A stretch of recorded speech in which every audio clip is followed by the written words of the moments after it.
Open up the door, it's Dave! Who? Dave! D-A-V-E! Dave? Right, man, Dave. Dave's not here.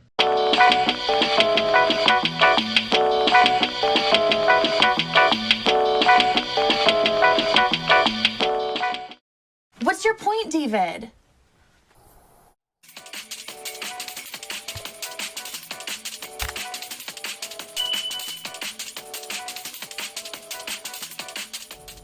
In my last video, I talked about going up to Disney World and stopping at a supercharger along the way, and then using supercharging once I was at the parks and decided to go around and see things. But what if you're not driving a Tesla, or you choose to do something else? Maybe you want to use destination charging instead when you're at the theme parks. What are your options in that case? So I thought I'd take a few minutes today and talk about what other options you might have. Now, of course, your mileage may vary. The ecosystem is pretty vast these days, and you have a lot of options in terms of where to charge and how to charge. So I wanted to share with you a couple of options for when you're there. If you choose that you don't want to charge at a supercharger and would prefer to enjoy more theme park time, what could you do? The first question you have to ask yourself is, where are the charging stations located? So for that, I like to use the PlugShare app. Yeah, there are other apps out there, but I like this one. I get nothing in return from them, but I just wanted to share with you because I think it's pretty good. So if I click on the link and go up to Orlando, I can see that there's a large number of charging stations around. And if I scroll through the list, if I look at it as a list instead of on a map, I get a sense that a lot of them are hotels, vacation properties, different places where I can go and charge. Interesting when you look at it that way. So as you think about a hotel you might want to stay in, you might look for one that has charging availability there at the hotel property. For example, maybe you stay at the Wyndham Orlando Resort, and there they've got a charging station. So you could actually go in and charge there while you're staying in the hotel. You get a sense of what kind of charging they have available to them. So when you look there, you see that it's a 48 amp charge with the J1772 plug. That's the one that you have the adapter for in your Tesla. You also see that people review these and tell you what they think about it, because it gives you a sense of kind of what this hotel is like and what this charging station is like and how well it works. But let's suppose you're not staying at a hotel like that. Where else could you charge? Well, each of the 4 theme parks at Disney World has a charge point station in it. So you can go in there and you can charge. So here's the one at the Animal Kingdom. If I look at it, I can see what's there. So it tells me where it is, what kind of charging it has. And you have some pictures so you get a sense of relatively where it is and what it looks like. So when you're going in, you can ask about it. So when you go through the toll booth and pay to park, they'll direct you up to the charging stations. Now you can see that it costs 35 cents a kilowatt hour. And the charging is kind of low when you look at the amount of kilowatt hours that it puts in your car. So your car is probably going to have to charge at about a level 2, so it would probably take between 4 and 6 hours to charge completely.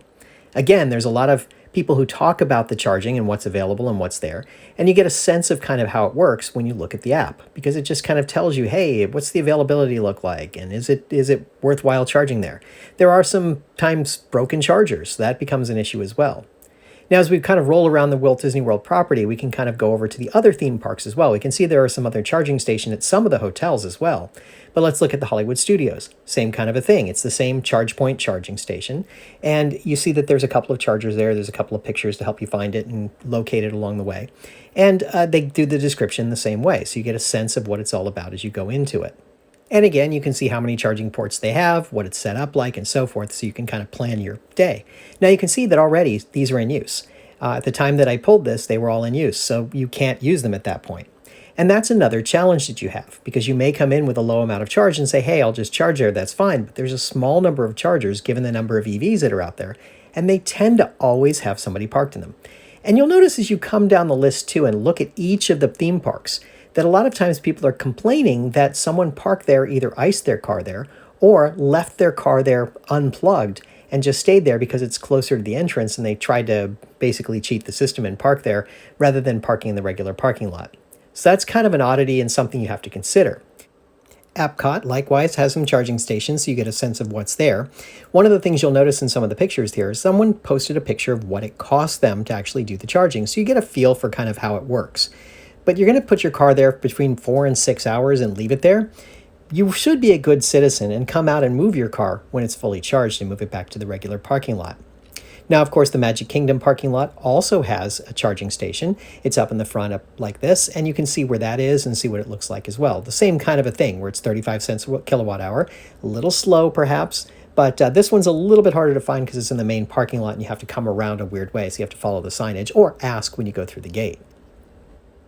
Again, we see the same problem with people complaining about how close someone parked in order to take up a space but not actually be charging, which is kind of difficult. It makes things harder for those of us who are just trying to charge our cars. So Disney could do a better job of policing it or coming up with a method to deal with it, but they're not ready to do that yet.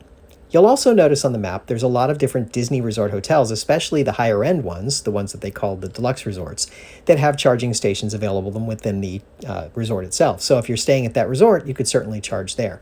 The rules are the same. It's still the same 35 cents a kilowatt hour. In some cases, you can ask to go and charge at the charging stations, but generally speaking, they don't let you go there unless you're a guest. You'll see there's some other charging stations around that aren't on Disney property but are close by.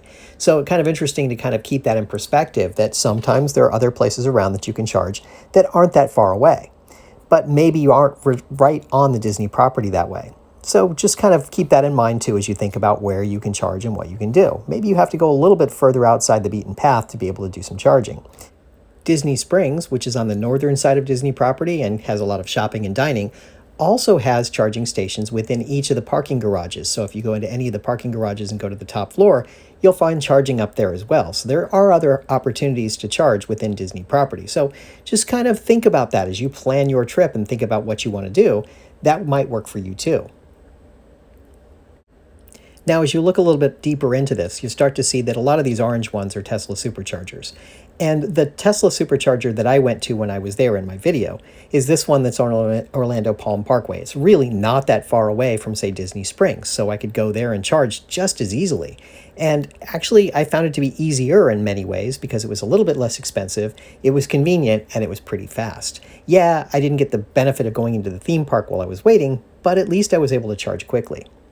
Now, the next question you may ask is, yeah, that's fine for Disney World, but what about Universal Studios? Well, we'll go up the road a little bit and look at Universal Studios. It's only a few miles away from where the Walt Disney World Resort is. So here we see the Universal Orlando Resort, and we see that there's not a lot of charging available here. In fact, the only place that there's charging within the resort, unless you're staying at one of the hotels, is actually at this one particular charger that's near where the valet parking is. In fact, you have to valet park your car in order to use the charging. So you basically leave it with the valet.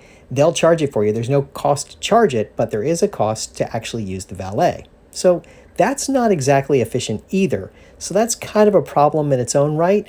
It's not quite there. It's not quite ready for prime time, as they say, because there's some issues with having to wait, have your car sit there and wait while somebody's else is charging your car and you're letting someone else plug it in for you. It just doesn't feel like it's necessarily the right way to manage it. I feel like they could do a little bit more as well. Something you'll encounter sometimes when you're looking for charging stations is that some of the charging stations are actually inaccessible to the general public. Like this one, for example. This one is actually in a backstage area of the Universal Studios Resort, so it's restricted access to only people that work there. So you can't go and charge there. But as you look around, you see more and more charging stations that come up, and it's really kind of neat because there's a lot of places you can go. Maybe you're going to shop, maybe you're going to dine, and you could leave your car to charge for a few minutes while you're doing that. So now let's take a moment and talk about what it looks like when you're using the ChargePoint app and going in and actually making the charge. Let's see how that works. So you go into the ChargePoint app and it'll bring up a listing of all of the charging stations that either ChargePoint supports or are directly associated with ChargePoint.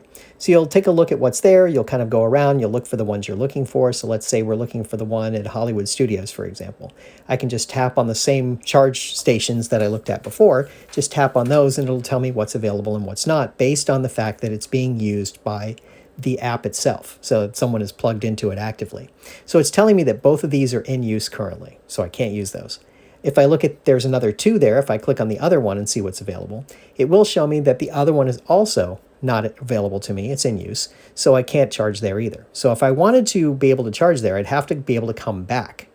And what I can do is I can actually notify when available, it'll tell me when somebody leaves.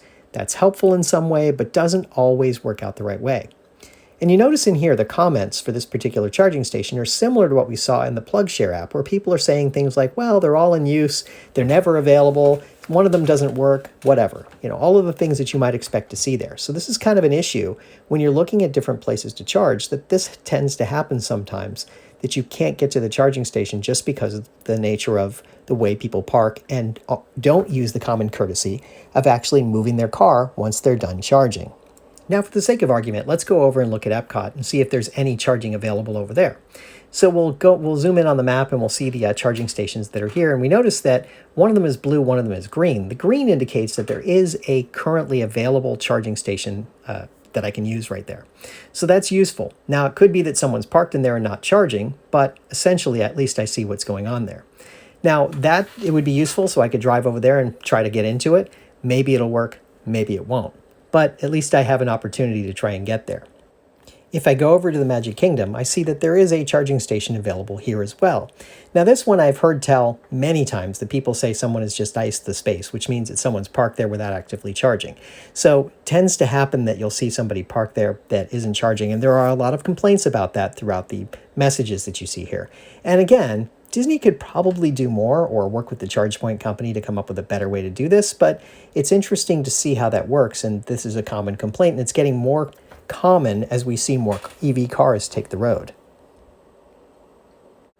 So you may be asking yourself, how do I actually start charging? Well, we can go through the ChargePoint app and it'll tell you how to do it. It's actually pretty easy. How do you start charging? Well, you put a credit card on file and you can actually use your phone to enable the charging station, or you can get a card in the mail and you can tap it and it'll work, or you can actually use the ability to put in the number of the charging station that'll allow you to start the charging. There's a thing you can do while you're standing there. But that's pretty much it. That's the way it works. And if you're interested in trying it yourself and trying to go around and just use the charging stations, I wish you a lot of luck. It's not hard. It's just sometimes a little bit challenging. And remember to follow the general rules of etiquette. If you're done charging, pull away from the charging station.